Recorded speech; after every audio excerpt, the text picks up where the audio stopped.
అందరి నుంచి ఏమో ఎన్ని ఇల్లు ఇచ్చారు ఏంటి పల్నాడు జిల్లాకి ఎన్ని ఇచ్చారు అన్ని ఆయన చెప్పడం మనం చూసాం. ఇక్కడ స్టీల్ ప్లాంట్ వ్యవహారం కానీ లేదంటే విభజన హామీలకు సంబంధించి కానీ లేదంటే జగన్మోహన్ రెడ్డి గారి ప్రభుత్వానికి వ్యతిరేకంగానే ఏమన్నా ఉంటాయా?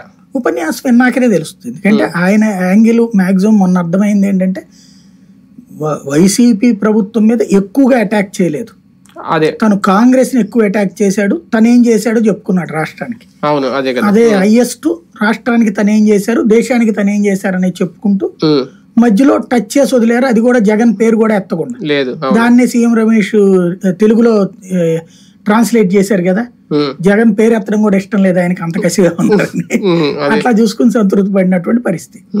ఈ దఫా చూడాలి మరి. ఆయన్నైతే వీళ్ళు ఇన్ఫ్లుయెన్స్ చేయలేరు కదా, మోడీని అయితే నువ్వు ఇట్లా మాట్లాడాల్సిందే అని. ఇప్పుడు స్టీల్ ప్లాంట్దే ఉంది, ప్రైవేటీకరణ వెనక్కి తగ్గాం అని నరేంద్ర మోడీ నోట్లో నుంచి వచ్చింది అనుకోండి, దాంతో విశాఖపట్నంలో ఓట్లు పడాలా? విశాఖపట్నం వీళ్ళు అసలు పోటీనే చేయట్లేదు కదా, ఎందుకు మాట్లాడాలి వీళ్ళకి?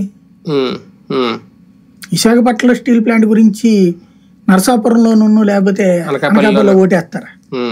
విశాఖపట్నంలో ప్రభావం అనకాపల్లి దగ్గర కాబట్టి అది కూడా పెద్దగా ఏమి ఉండదు అక్కడ. అనకాపల్లి